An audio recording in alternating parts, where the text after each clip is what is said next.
Bienvenue sur Totis dans cette nouvelle conférence dédiée au concours Écrit-Com Bachelor. Pour en parler, j'ai le plaisir d'accueillir Émilie Combe, qui est responsable communication au sein d'Écrit-Com. Bonjour Émilie. Bonjour Thibaut. Merci d'être avec nous aujourd'hui. Alors pour commencer Émilie, est-ce que vous pourriez un peu nous représenter de manière large Écrit-Com? Alors oui, les concours Écrit-Com vous permettent d'accéder à 3 voire 5 grandes écoles de management, à savoir l'EM Strasbourg, Catch Business School, Montpellier Business School, Neoma Business School et Rennes School of Business. Nous avons différents concours à Écrit-Com. Donc nous avons le concours Écrit-Com Prépa qui est accessible au CPGE, ECT et ECG. Le concours Écrit-Com littéraire accessible au CPGE AL, BL ou ENS Lyon. Et les concours d'admission parallèle, tremplin Bac+2 ou tremplin Bac+3, accessible après un Bac+2 ou un Bac+3. Et bien sûr le concours Écrit-Com Bachelor dont on va parler aujourd'hui. Alors justement, effectivement, comme vous l'avez dit, on va se focaliser sur le concours Écrit-Com Bachelor dans cette conférence. Pour commencer, est-ce que vous pourriez un peu nous représenter en quoi ça consiste, quelles sont les écoles et surtout un petit peu le calendrier?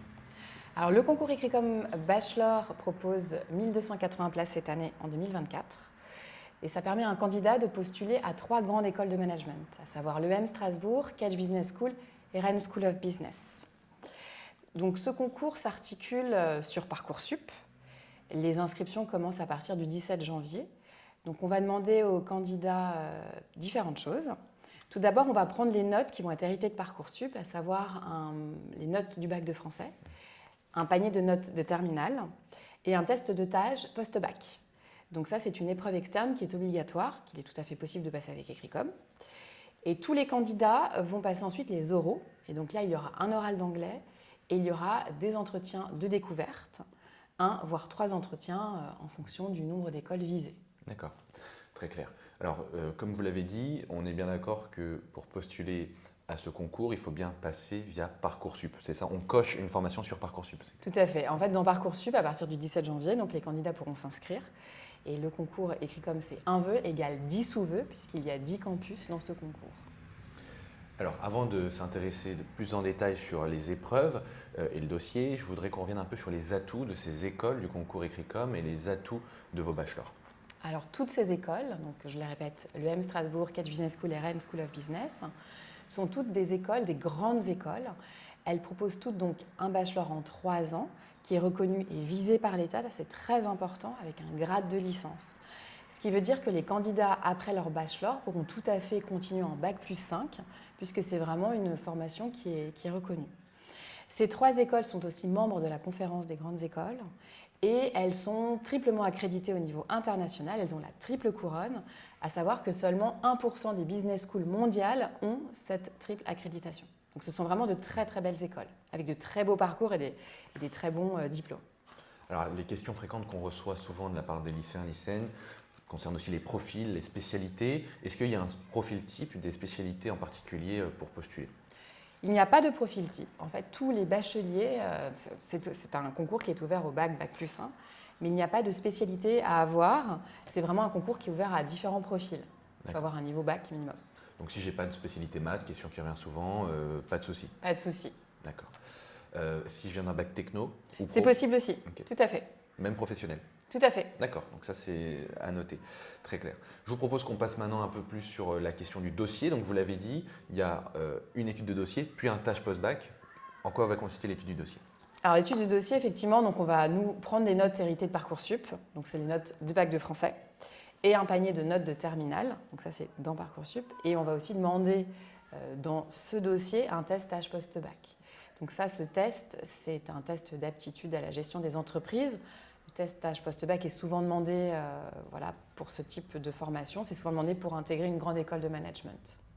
Alors justement, le dossier, les conseils, il n'y en a pas vraiment, mais peut-être plus pour le TAGE. Est-ce que vous avez des conseils un peu pour se préparer? Comment faire? Oui, alors effectivement, c'est un test qui peut faire un peu peur parfois aux candidats.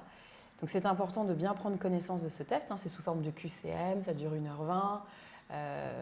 Ça sert à tester l'aptitude verbale du candidat et son aptitude à résoudre des problèmes. Ce que je peux conseiller aux candidats, c'est d'aller sur notre site internet sur écritcom.org. On a une multitude de choses en libre accès, des vidéos qui expliquent ce que c'est que le test TAGE post-bac, il y a des conseils, il y a des petits exercices, on a même mis en place des quiz. Et c'est vraiment important de bien se préparer avant de le passer. Très bien.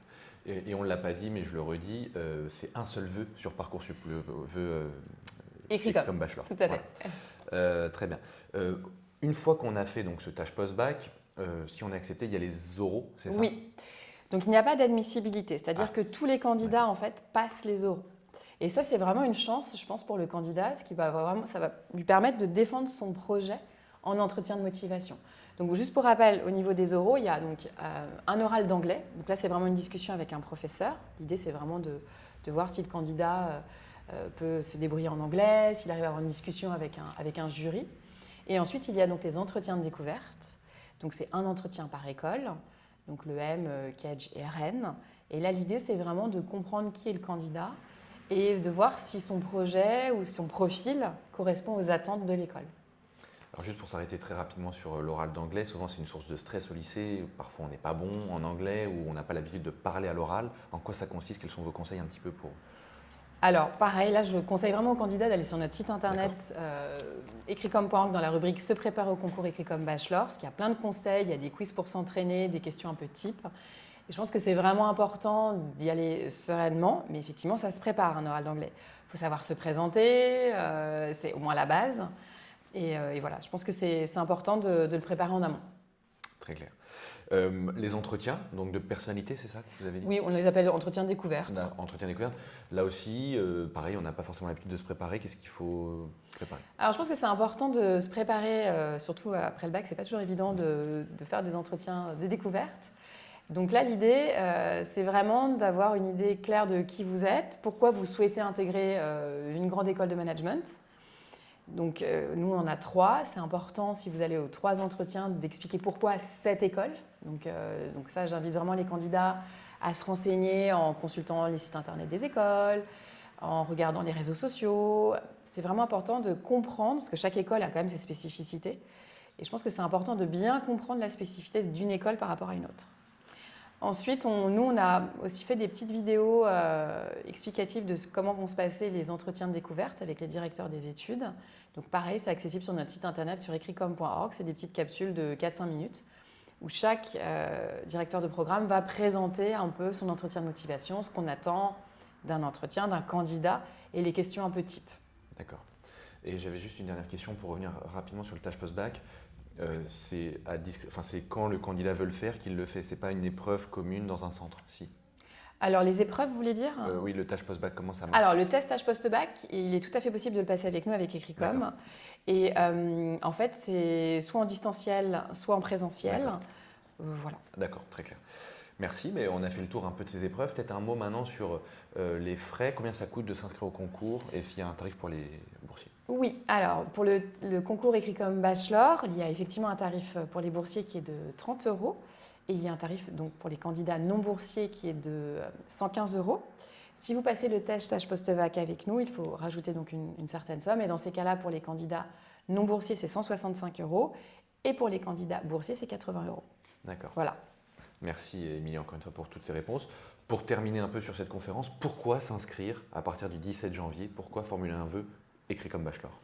Eh bien, pour accéder à l'une de ces 3 écoles, l'EM Strasbourg, Kedge Business School, Rennes School of Business, ce sont des très belles écoles avec des diplômes qui sont reconnus, avec un bachelor visé, comme on l'a dit tout à l'heure, reconnu et grade de licence, ce qui permet à un candidat directement après son bachelor soit d'intégrer le monde du travail avec ce diplôme qui est reconnu, ou alors de rebifurquer vers un bac plus 5, c'est tout à fait possible. Et pour terminer, est-ce qu'on pourrait avoir, Émilie, un petit rappel sur le calendrier? Pour le concours Écricom Bachelor, vous pouvez tout à fait vous préinscrire avant l'ouverture de Parcoursup sur notre site internet sur écricom.org. En tout cas, la date importante, c'est l'ouverture de Parcoursup à partir du 17 janvier. Donc là, on l'a dit tout à l'heure, le concours Écricom Bachelor, c'est un vœu égale 10 sous-vœux possibles, parce qu'il y a 10 campus possibles. En parallèle, il faut aussi créer son espace candidat sur écricom.org. C'est très important. C'est dans cet espace que le candidat peut prendre une session de test stage post-bac. Ensuite, il faudra bien confirmer ses vœux et ses sous-vœux avant le 14 mars sur Parcoursup et finaliser son inscription dans Parcoursup avant le 3 avril. Le candidat prend ensuite ses rendez-vous pour ses oraux dans son espace candidat entre le 10 et le 12 avril. Il passe ses oraux entre le 15 et le 30 avril. Et ensuite, le 30 mai, il a la réponse de savoir s'il est admis ou pas dans Parcoursup et il peut aussi consulter ses résultats sur son espace candidat sur ecricom.org. Et après, effectivement, il faut qu'il valide son affectation dans Parcoursup. Ça, c'est bon à savoir. Merci encore une fois, Émilie Combe, d'avoir été avec nous aujourd'hui. Merci à vous. On espère que cette conférence vous a permis de répondre à vos questions et puis on se dit à très vite sur Totis.